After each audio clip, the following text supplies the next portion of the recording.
Welcome to the Cyber Talent series, where we explore how organizations are closing skills gaps, accelerating onboarding, and building high-performance cybersecurity teams. My name is Phoebe DeVito. I'm joined by my co-host, Thomas Rogers, and today we are talking with Kevin Woods, Director of Learning and Development at GuidePoint Security. So welcome, Kevin. Yeah, thanks for having me. It's a pleasure. Awesome. So just diving right in, typically we like to start with asking folks to just tell us a little more about who they are and what they're working on right now. Yeah, so as you said, I'm the Director of Learning and Development. So as such, I get to work with a lot of people who are trying to upskill, trying to get into the industry, looking to do career changes. There's a lot of different areas in cybersecurity. And so I think a lot of people are trying to pivot from one into another. And so just making sure that we have career paths laid out for them. I myself came from the cyber practitioner side, took kind of a winding path to get there. So I've seen some of these different ways that we can get into cybersecurity, the different skills that we have. And so just trying to help people make sure they have a good, successful career in the field. Awesome. And I know you mentioned this winding path. That actually was my next question. So I've heard you talk a little bit about it on other shows, and I think it's a really cool story. So any amount that you're comfortable sharing, would love to kind of give a little peek into that to the listeners. Yeah, absolutely. I like to share it because it is a little unique, like you said here, and it goes back a little ways. But I studied biology in college. I really didn't know what I wanted to do. I felt like I had to go to college just because everyone was doing it at the time. It came time I graduated, still didn't know what I wanted to do, but I actually saw a commercial for the Navy and they were taking a biologist at the time. I went to the Navy recruiter office. They were out at lunch, but the Army recruiter was in. So I was like, all right, sign me up, joined the Army, and went through training, was military intelligence. And it just so happened at that first unit I landed at, they didn't have a security manager for their information security program. And they're like, military intelligence, that's kind of technical, right? You can take this over. And so I had no idea what I was doing. I'd never taken any IT, cyber, comp sci classes, anything like that. I just knew it was my first job in the military and I wanted to do a good job and impress the boss. So just went out, started researching it, started asking a million questions. I was in the IT shop like every day, just probably annoying them, asking them as much as I could because I was trying to get us ready for a security audit. So at the time, we were just trying to abide by different regulations on the federal side, a lot with access controls. And I didn't really know a lot of the words, the terminology they were using, but decided I was going to figure it out and did a lot of research just after hours. And before I knew it, I was really intrigued. Like, why are we not just setting up these access controls, but how are they actually protecting us, right? And yeah, taught myself how to code, bought some Raspberry Pis, got a firewall, a router, and just started messing around, started playing in my free time. Did that for a few years. Hopefully I did a decent job on the security management front. But then the Army opened up a cyber operations branch and was taking volunteers to move into it. And actually, the first round got denied instantly because I didn't meet the educational requirements. They were only taking people with bachelors in cyber. But then round two, they dropped the educational requirements. I went through a bunch of screening and assessments, got picked up. And the Army trained me a lot of what I know today in cyber operations and moved over. Eventually ended up taking over an incident response team. And that was kind of the last gig I had before getting into the civilian world. GuidePoint actually offered me an internship. I did that when I was transitioning out, and I fooled them enough to give me a full-time offer and became a security engineer over there. And then that's how I got into cyber. And then a little side project of mine while I was doing security engineering was, hey, you were an intern. Why don't you help, us bring in other military people that want to be interns? So I took on the side project to create an internship program. And we had 5 or 6 people coming out join that first year, and it was successful. And before we knew it, other people were hearing about it in the company and saying, hey, can I send my new hires through that? Or, hey, I have a family member, I know this person in school that would love to go through this program. And it just blew up way more than we ever thought. And yeah, now today we've had like 15,000 applications last year for this program. We brought in close to 100 people. So I'm getting to deal with hundreds of people that are career changers, that are military transitioning, military spouses, kids that are recent graduate from high school, colleges, universities. So it's a lot of fun to share my story and to help them also get into the field because there's a lot of different ways to get into cyber. So yeah, happy to share. That's incredible. I feel like the theme of your background and story is just like action, like doing stuff, not waiting to be like, hey, is it okay if I learn how to code or, whatever it is? How does that shape the way you like run this program now, and also like how you design upskilling for the teams at GuidePoint? Absolutely, right? Like that's what I'm looking for when I'm bringing people into this internship program, and that's what we're looking for in our employees is we don't want you to say, "Hey, I need to learn this tool," or "I really like to learn this tool." So if they say that to me, I'm like, "Okay, what are you doing to learn it?" I mean, is anything stopping you from doing that? You get a lot of things. Hey, I don't even know how to install it. I don't know where to begin. And I think that's true for a lot of people, but sometimes you just have to start researching. And that's what we want from our cybersecurity practitioners is that they'll just get started and they're going to troubleshoot along the way. They're going to run into all sorts of issues, but that's sometimes the best way to learn too, right? I've been there and hopefully can relate it to other people. It's like, hey, you just got to figure it out sometimes, right? In a field that's ever changing. If I tell someone to spin up a web server and they go to YouTube, that video is out of date 2 days later, right? So like they're going to run into an issue. They have to figure out a way to troubleshoot it and just figure it out. And a lot of these vendor tools they want to learn, there's free licenses out there. There's free trials out there.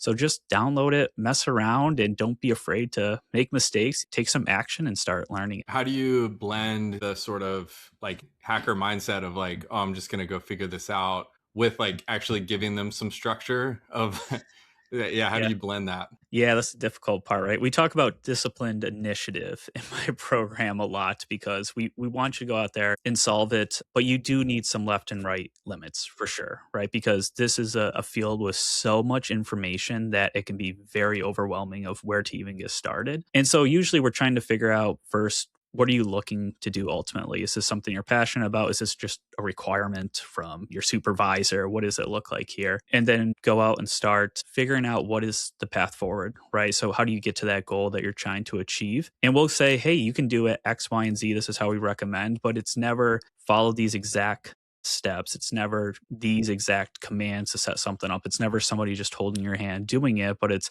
okay, generally you're going to want to set up a web server. You're going to want to set up a SIM and then start attacking that web server and see if you can actually catch it on that SIM. So you can get that data to trigger that SIM, trigger an alert. That's kind of the level we want to provide to our practitioners and then say, hey, go do it type of deal. Not this is the command to set up this tool and leave it like that. We always want to set up scenarios too. So they have a bigger picture because at the end of the day, right, cyber is about people create risk, people manage risk, people mitigate risk. And so you have to understand too the overall scenario, what type of team, what type of business you're in, and then be able to report on your findings or what you're able to do. Because you can be the most technical pen tester in the world and great at it, but if you can't report how you got in or how to fix these problems, really it's all for naught, right? I feel like a lot of that depends on the stage of like the learning, training, upskilling journey too, because we see that a lot with our platform where now we have like this big, vast library of these CTF style, this scenario based challenges. We have labs, we have learning modules that are more like traditional learning, so like text based and video. And it's like we could just say like, hey, this is how you learn how to do something, or we just say, here's everything, like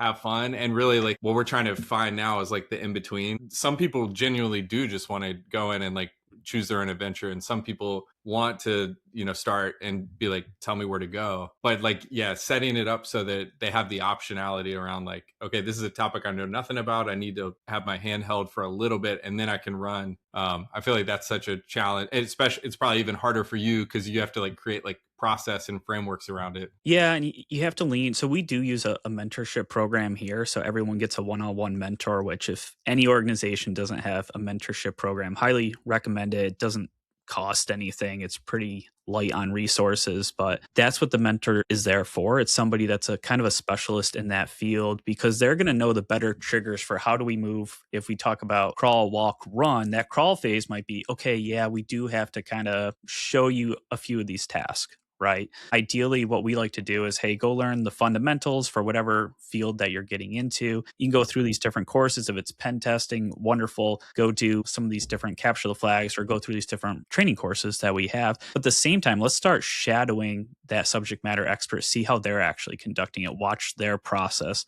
that they're doing. And as we move along, it's like, okay, now the next time after you've shadowed a couple of them, why don't you take this piece of the pen test? You still have oversight with that mentor and you say, hey, you take that, the mentor still does that part of it, and you kind of combine answers, right? You look at it, see how things are different, and just constantly provide guidance. And slowly you take on a little bit more and more and more for some of these people that are just, getting into pen testing, or if it's a new area of pen testing that they're doing. And we try to apply that to all the different areas that we have in cybersecurity, right? And yeah, it's tricky, but I think relying on the mentors for us and the managers and the supervisors, the people who have also kind of taken people under their wing and developed them, that's been huge, because as one learning and development team, we can't know all those triggers and when someone's ready to kind of move on to the next stage. Kind of a meta question, but what have you done to learn about learning? Yeah, no, that's a good question. Yeah, I mean, I try to go to different webinars, been to conferences, actually taken a class on it as well. But it's different, right? It's tricky because it's so much more like the human element and human psychology of how do we train these people effectively. So for me, that was something I overlooked early on. Early on, I was like, okay, I'll teach some of the technical foundations, right? I'm comfortable in that area. I'll teach it. And then it started turning into maybe I should get feedback on these things. Is this actually working? And trying to figure out what metrics to collect. And then recently, or past couple years or so, it's like, all right, maybe I should actually do some educating myself, and I probably could do a better job at it. I know I do well if I'm in like a conference where I can actually see people talk and I can see things live that are happening and hear use cases and actual stories of individuals who have had success in their programs, or failures too. You can learn from that. But for me, that's been the best way to learn, because it's not really hands-on in the sense that I can just hop into a Linux terminal and show somebody if I'm teaching them engineering. So it's a little different for me, for sure. It's been an area that I've been trying to grow over the past few years. Awesome. Yeah. So you touched a little bit on this, and I think you actually mentioned CTFs specifically, but I'm just curious your perspective on the importance of hands-on training when it comes to preparing and growing talent. Yeah, I mean, I think it's pretty critical, right? There's only so much you can learn in a book or watching a training course online. And I think most people realize the value in hands-on training, but they don't always know how to get it or how to administer it to their people, or even really even constitutes hands-on training. We kind of talked about this a little bit. Like if I see a training where we've had a vendor come in and they walk through some of our students and like, this is how we set up this tool, but it's straight just copy paste the commands. There's not true understanding that's happening there. And so again, you want to get to the point where they're hands-on in the sense that they've been given a goal to achieve, and then they find a way to achieve it. Because again, I'm looking for people that can research, they can troubleshoot, they can get creative with their solutions. And I think a lot of our hiring managers are as well. And we always talk about, if with some of my hiring managers here, if they're hiring entry-level talent, they're looking for comprehension and natural curiosity and the ability to troubleshoot are some of the three biggest things they look for. You'll notice those aren't like technical skill sets, because we can teach a lot of these technical skills. And I think that hands-on piece of it is going to help them develop all that extra stuff, in addition to, yeah, obviously if you're in a terminal all the time, you're going to get a little bit better at doing that. But really it's helping them, especially like CTFs, where you have to research and bang your head against the wall for a little bit. It teaches them to go through those frustrations and just find a solution. I love your thinking on that. But when you're developing like learning plans, training plans, or just like trying to, identify like what are the kind of gaps or areas for opportunity for us, how do you think about like assessing as a part of that process, like using the performance data or some sort of data to inform like what you actually like train and build learning plans around? Yeah, I mean, if we could do it perfectly, that'd be awesome, right? It's super hard to forecast though, right? What is going to be the most impactful to our organization? But for us, it's being heavily involved with leadership, understanding strategically where we're going. Recently, we started getting more involved with like our HR teams that are doing employee experience. So they're talking with managers, supervisors on what are the current skills gaps that exist. I know there's tools out there too that help in a lot of regards. I haven't used a ton of them, so I should probably look into some of those as well, right? But that can be really tricky to identify as an organization what skills we're missing, because usually there's not a ton of data or records around that. And so we've taken more of the, let's say, qualitative approach and asking a lot of our manager supervisors, what skills are you lacking and where are we going, right? Obviously, 2025, 2024, we've seen a huge uptick in AI. So it's not just, okay, we need AI skills, but what also are we going to need with that? With AI comes a lot of data, right? And so how do we manage, control, and secure data effectively? And so we're thinking through not just how do we train on AI overall, but how do we make sure that we're prepared to handle all the data that's coming in and make sure our customers are able to understand different security controls around the data on the back end that AI is going to access. So hopefully that answers your question there. It does, yeah. And I mean, I think the qualitative piece is like obviously important. Like what you said in interviews, it's like you're often trying to understand almost more about like how does this person problem solve, or like what level of curiosity do they have, more so than do they have this, skill XYZ, or do they know how to use this, some tool that y'all use, because you can teach, you can get them there. Yeah, I just find that fascinating, like combining that with like the hands-on side. Generally, I mean, I think it's like, you're going to build training plans around like what people are interested in. Like you're going to take that type of input, but yeah, it's just really hard to prioritize. Like, how do you know what to focus on? Yeah, for sure. I mean, that's always difficult, right? And at the end of the day, we need to make sure our employees are passionate about what they're learning about too. Like even if data security is our greatest need, if we have someone who just hates data and doesn't want to do it, there's no sense in forcing that person, right? But a lot of people will say, hey, I just want to learn a skill. What's available to me, sort of deal. And they don't even know what's going to be an in-demand skill moving forward. Even though there's tons of studies out there, I know ISC Squared just dropped their cyber workforce studies and show all their top in need skills. So we look at all that industry data as well and try to match up and start creating plans around that too. How do you think about like on an individual or team basis prioritization? I'm sure GuidePoint Security, like engineers are very busy. How do you like think about helping people prioritize professional development? Yeah, again, it comes from the top down, right? We've been fortunate enough that we have leadership support across the board that we're going to encourage our people to do some form of professional development and let the mid-level managers, the supervisors figure out what does that actually look like in terms of hours, priorities. We'll let the managers handle that. But if managers want to say, hey, take 3 hours a week where you're just doing professional development on a normal week. But if we have some weeks where things are a little bit slow, go take a course, get a certification, go to an event. But I do think that needs to be at the manager level. So you get the support, the buy-in from the leadership side. You have the L&D program who can provide any sort of guidance that manager needs. If the manager comes to us and says, hey, I have a SOC analyst 1, how do I get them ready to be a CTI analyst next? Like we have a career path. We have different ways and resources for that person to develop them. Now it's on that manager to understand the schedule of that individual contributor and make sure that they're still getting their job done, but they have that opportunity to continue to develop, right? And I think with some of that leadership buy-in, there's again tons of studies, tons of data points around if you invest in L&D, you actually have a higher amount of profitability, higher amounts of productivity, higher amounts of revenue, which I'm happy to share those data points and studies with you here. But on average, you get about a 21% increase in profitability if your organization is spending $1,000 or more on an individual learning and development, $1,000 per person for learning and development. So it's huge, right? The returns can be huge if leadership buys in and then let the managers kind of dictate how they want to do it. Good data. I feel like that's the opposite of what, maybe not the opposite, but maybe not the first place a lot of people would think. When you think about like, oh, how much time should a person dedicate to learning and development or upskilling or, whatever, I feel like a lot of people go to like that individual, like, let me look at my schedule, let me see, and you just try and fit it in. That's pro tip. Like you got to start at the top. It's got to be support across the whole organization. Yeah, the problem with the individual deciding is they might take on too much, too little, right? Like sometimes they don't. And we've had to have that conversation that like, hey, you probably shouldn't be studying for a certification right now. You got a few engagements that are overdue.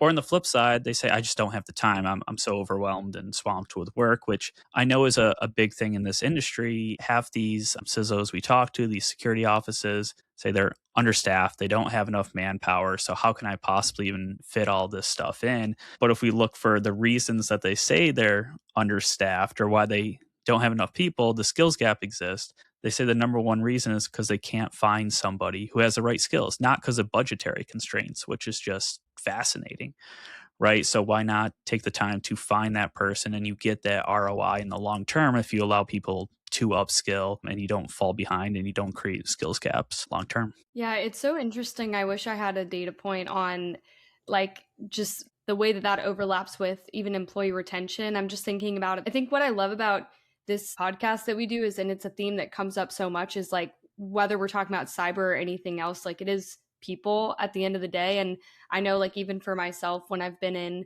roles where I feel like there's an investment in, like there's the opportunity there, should I choose to take it to continue to learn and grow, it just makes it feel like such, it's a good feeling when you know you're in a place where people care about your development, and it's encouraging. And I think it just, even when we look at the numbers of how expensive it can be when there is a lot of employee turnover, I do think that, not in a way to fear monger, but just to say, like, I think when you encourage your teams and show you believe in them and want to provide those opportunities, so many people that we've talked to have seen a lot of growth come from that. So it's awesome to hear that perspective. So 2024, the Human Resources Journal reported organizations with an L&D program have 57% greater retention rates. So basically employees stay twice as long for organizations that have L&D programs. And the average cost to replace a cybersecurity engineer in this field varies, but the rough range average is about 60 to 80% of their salary. So turnover is crazy expensive. I think most organizations realize that retention is critical, especially in this field. And so, yeah, you have a direct link. There's multiple studies that show it between having an L&D program, investing in your people, and how long they end up staying too. That's awesome. I love that. And so you mentioned the skills gap. That was actually something we heard you talk about on the Philip Wiley podcast. Thought that was a really interesting kind of conversation there. And so I think one thing that came up is we hear a lot of discussion about the gaps in the cybersecurity workforce from the perspective of folks who are trying to get hired. And, there's so much conversation about like how to break into the industry. And so on the flip side, I think you made some great points there. Would love to talk about it a little bit here, just about the importance of recognizing the impact on that for the industry as a whole. And I think we talked about that a little bit earlier, that kind of like it takes a village mindset, but would love to just hear your thoughts on that skills gap in the cyber workforce. Yeah, and the scary thing is it just continues to grow. If we look at these different workforce reports, like the skills gap is being reported more and more, and we're seeing millions of jobs globally that are open, hundreds of thousands of cyber jobs just in the US. And it's not because the people aren't there. Like I see hundreds of thousands of people looking for these jobs, and we can't necessarily blame the job seekers. There's things they could do better, but there's a lot of stuff too on the employer side I think that we can be doing, and that's taking risk on individuals, on entry-level talent. I think there's ways we can get people experience through internships, fellowships, apprenticeships. We do academic co-ops as well. There's a lot of way employers can start giving back in that way. And it doesn't cost all that much. Again, we can talk about the ROI, but if you have an intern that you convert to full-time hire, it's about 5 times cheaper than going and finding somebody out there in the normal job hunting, right? And so as employers, we need to be willing to take a little bit more risk in bringing on entry-level talent, because otherwise we're going to run out of cybersecurity practitioners. I talk to people all the time that have been looking for jobs. They think they're doing everything right. From what I can see, they're doing everything right. And they get discouraged because they can't find an entry-level cyber position. And some of them ultimately just bail on cybersecurity altogether. And these are talented, passionate individuals that can be contributing to the industry long-term. We just haven't found a spot for. And so I do worry that a lot of the people that are in the industry that have tons of experience, they just kind of got started on their own. They took weird paths to get here, just like myself. And someone took a chance on them. Right. I think because we had to, because it wasn't an established domain yet, but now we don't want to take a chance on others. Just sounds a little crazy to me. I understand it though, because entry-level people, they are a risk to an organization for sure. But ultimately, that's what we have to do.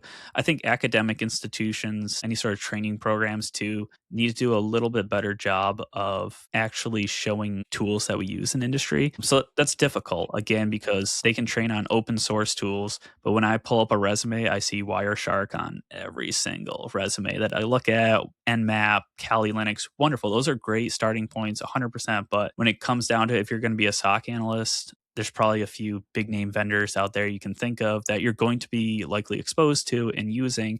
And that's what the company wants to see, is somebody that knows how to use this tool that they're actually using, right? And academic institutions just aren't teaching that. And I think largely it's due to licensing issues. And so for me, I think a lot of vendors would also benefit from offering academic licenses, or even just allowing commercial free licenses, and the educational institutions telling people, hey, go install this free version of this tool. Let's get hands-on. Let's start messing around with it. And we can start getting experience on the actual tools we're using in the industry. So there's a lot of things we could be doing better across the board, I think, from all parties involved. And I think we're seeing a lot of right steps moving forward, but it is a little scary because the threat is not getting smaller. You don't have a gap that exists. They're just getting better, faster, using more technology. And unfortunately, we did see a report earlier that some threat actors were saying it's just way more profitable and way easier to get onto the bad side of the house. And obviously, we want to kind of stomp that and level that curve as much as possible. And it's scary because we're really not doing it at this point in time. So much there that I agree with and want to talk about. I want to talk about tools, but I'll wait a second. So we had a friend and advisor of our company on a couple weeks ago, Rob Fuller. And one of the things he talks about in hiring is over like 25 years, he's workshopped like this rubric that he uses during interviewing. And so often he'll have a candidate that scores really well in his rubric, but doesn't hit like the basic qualifications or preferred qualifications on the resume. And HR will be like, what the heck, this person's perfect. And he is then able to like kind of counteract that because he's like, I've got this rubric that's tried and true and it works really well. And this person's really curious and is going to learn and be a great resource. It sounds like that's something that you agree with, from a hiring perspective. Like you have to find a way to be able to take chances on people that are not, right down the middle candidates. Have you been used as a resource historically to help? I mean, you clearly have like a very data-driven approach to that. But yeah, like what have you seen that's worked there? Yeah, we kind of have our own version of a rubric, I will say. Again, it's kind of at the team level, so all the hiring managers are doing their own thing with that. But we have had several managers reach out like, hey, how are you evaluating these people? How do you look for natural curiosity? How are you testing them on problem-solving skills? I like doing technical assessments, nothing that's supposed to trip them up, but I just want to make sure they can work through some basic troubleshooting skills. For technical interviews, I actually give out my questions beforehand. I say, I'm going to straight up ask you these questions, or here's a list of 20 questions I'm going to ask from these. And the idea is not that, they're Googling it during the interview, right? Obviously. But I want to make sure they have the chance to research these things, because a lot of times we don't need you to know all the answers off the bat. But if you're able to find them and have an intelligent conversation about them, I know you're showing up prepared, and you'd be surprised how many times I go into an interview and I'll ask the very first technical question and the person doesn't have any idea. Right? They don't know how to answer it. Like, I gave these to you beforehand, right? And that just gets into the level of preparation and how much research you do beforehand. But yeah, we're always looking, especially on the technical assessment, we collect a lot of data around that too, and how people perform, how long it takes them in different areas. And we've started sharing that with some of the different teams here at GuidePoint Security too. And I know some of them are using a very similar approach. I like that rubric style too, because it's really tough if you go into an interview and you're just not prepared to think of appropriate questions, or you might come out thinking like, oh, that person was awesome, without really looking at your notes. Or if you dive into the rubric, you're like, well, actually, they couldn't do this very basic thing that they should have known how to do. And again, I do get worried with AI coming into play. We see it all the time, people trying to use AI in their interviews as well. And that's probably going to shape some things moving forward, right? It's going to be a little bit more difficult. So the more you can have your questions that you look for, the answers that you look for those questions, right? And try to interpret not just the direct answer that they're giving you, but how they go about approaching that answer, that delivery, right? And talk to them just about their critical thinking abilities as much as possible. I love the idea of giving them the questions ahead of time for the assessments. Definitely going to make note of that. I think too, the big misnomer with assessments is that the goal is to stump, and like that's definitely not. And also that it's just binary. It's like you solve it or you don't. It's more about the process. It's like putting them in a situation to just see how they think. Like that's the entire purpose. They're not only going to be judged by, there was all this blowback against like leak code and all these other things last year, and it always infuriated me because I'm like, this is not even like a whole picture of like how these companies are hiring. It's just like one piece of a formula. Yeah, I feel like that's assessments have gotten like kind of a unfair rap because of that stuff. And we've even had managers here. They're like, why are you doing assessments? Because it across the board, different people obviously feel different ways. But that's because I think when they think of assessments, yeah, it's like just stump the chump sort of thing, or like try to find the most absolutely intelligent person you can in this one particular area. When in reality, we need social skills, conversational, emotional intelligence. Like there's a lot of other areas other than just hopping into a terminal and finding an answer. Cool. So want to go back to tools because we talked about that earlier. I'm really interested in this, and it sounds like you have some good thoughts on it. So, I'm curious your thoughts on how tools fit into like a cybersecurity professional career and just how to think about like tool-based learning development. We base a lot of our learning kind of around certifications. I think certifications have good like pathways, natural training plans. So it's a decent way to get started. I like having a foundation of technical knowledge that has nothing to do with a vendor tool. So start with that. You understand computer systems, operating systems, networking, and basic security skills. Once you get to that point, then let's go learn a vendor tool, right? I think that's how you approach it. I don't think it's just one or the other. I think you need to marry up the two because they're both equally important. I also run into people that all they know is just one tool. That is what they've learned, and they can't understand what's happening in the background. They don't understand why this tool is operating the way it is, or even know how to interpret the data they're looking at. So start with the foundations because that's going to make you a much better practitioner. But then if you want to be hired, now we got to add in, level in some of those different tools that we're actually going to use, right? So you know how to use them. But to me, it's way easier to teach a tool, the buttons to click, and here's the process of it. It's way harder to teach people about risk management and understanding like where these different threats come from and how do we constantly evolve and adapt to those threats. Is that a similar thing that you had? Yeah, but wrinkle with that is because I've seen, people in large organizations that are experts in one tool.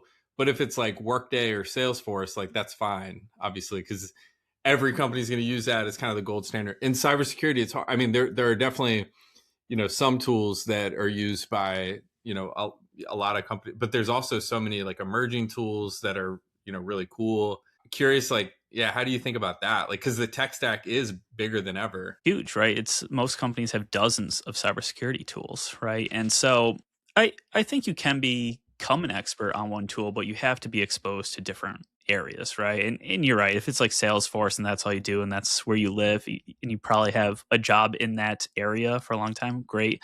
But if you want to be a well-rounded cybersecurity practitioner, I'd say you need to understand the foundations. You need to know how computers are talking, how threats are attacking, how to defend against those different threats. You can have your tool of choice. That's like your primary, if you will, and that's what you learn. That's what you're good at. That's what you're an expert at. But there's so many other tools that are connecting into that. And we typically, if you're unsure where you want to go, if you're just getting started, we're like, learn a SIM. Nearly every single security operations center, that's what they deal with, right? So start there, and then you can start looking at all these other tools. If you know, hey, you want to get into data loss protection and prevention, cool, go learn those as well, right? But there's a lot of adjacent tools that are all communicating amongst each other. So we constantly have to be just learning newer things. And that's another part of upskilling. I think a lot of people want to learn these new tools and will say, hey, maybe you already know like a few SIM tools. Maybe you should go learn like an EDR or something else, right? And kind of expand your knowledge here too. So I think we're completely aligned on all that. I'm also curious because we've seen, a bunch of different types of training for vendor tools, and it's usually owned by the vendor, usually. And that can be kind of hit or miss depending on how much they invest in it. So you're really like, it's kind of out of your control. What we've seen that worked, to go back to our earlier conversation, works, a lot of times is hands-on. So like give people like a Snowflake instance and like some actual data, give them like a flow of scenario, almost like CTF style, and have them like go through those types of like hands-on challenges related to a tool designed to be solved by a tool. Have you seen stuff like that, or is it more just kind of the vanilla vendor training? Yes, GuidePoint works with over 700 vendors now, which is nice for me because I get exposure to a lot of these different vendor tools, which is cool, and a lot of their different training. To your point, it's across the board, right? Some have way more robust learning management systems and training courses built out. I'll say, and we get the same feedback from a lot of our learners as they go out to them. The ones that do have the hands-on labs like built in, they get way higher scores. The people tend to pick them up, learn them a lot faster. Then we have some training that's just videos and some text that you're reading. And they're not going to be onboarded and able to provide a value to their company and use that tool effectively nearly as fast as the ones that are actually going into the system and learning it hands-on. And some vendor training that we have, it's just video and text. But what we'll do is we'll spin up that entire environment just in, a cloud environment or one of our lab environments that we have, and say, hey, follow along as what they're doing in the video, you do it as well. And it might be a little outdated. You might have a different version, so it might look a little different. That's okay. Research it, figure it out, but follow along and do everything that they're doing. And when we made that transition for one of the vendor certs that we were studying for. We saw just like a 6x improvement on the number that we're passing it and ready to actually provide those services. So yeah, to your point, it's across the board, see all different variation, but the more hands-on you can get, and you can start with video and text, like I'm not knocking that at all, but at some point you have to introduce the actual tool itself and let people get hands-on and start using it. 100's a big number. That's a lot. Yeah, a lot of vendor partners. I'm blessed to be at GuidePoint Security. They've been awesome company across the board, just from the leadership buying into the whole learning and development and the culture. But yeah, the vendor side is pretty nice too, because we deal with a lot of vendors who they just want to help out. A lot of them will volunteer to mentor or come work with like our interns and just teach them different courses and give us training environments and stuff like that. But it's allowed me to get some certs too, so I get to have some fun. Awesome. Sweet. Well, so our wrap-up question is, if you were starting your career in cybersecurity now, so knowing everything that you know now, what is one thing you'd want to tell yourself? Yeah, I'd say the hardest thing about this industry is getting into it and getting started. So have patience. Know there's a lot of luck involved. Some people are going to have to network, even if you hate networking and go into events, go out there and do it. But really the biggest thing is experience is huge. I'd say experience way more important than any certification, any training, any studying you've done. I think those take you a long way. But at the end of the day, be willing to take whatever opportunity presents itself, whether it's maybe a little low paying or it's night shift or not exactly in the location that you're looking for. Just get out there, start working, take action like we talked about. And that's going to open up way more doors and opportunities for you later on. And you might actually find that you really appreciate and like that opportunity that you started in. And so, yeah, take action. Awesome. Love it. Well, thank you so much for coming on today. It's been a great conversation. Yeah, thanks for having me. Awesome. Thanks, Kevin. That's a wrap for today's episode of the Cyber Talent Series. If you enjoyed the combo, make sure to subscribe on Spotify. Also follow us on YouTube and subscribe there. We'll be sharing content there as well. For ongoing tips on hiring, retaining, upskilling your cyber workforce, make sure to follow us on LinkedIn and check us out at MetaCTF.com. Thanks for tuning in. We'll see you next time.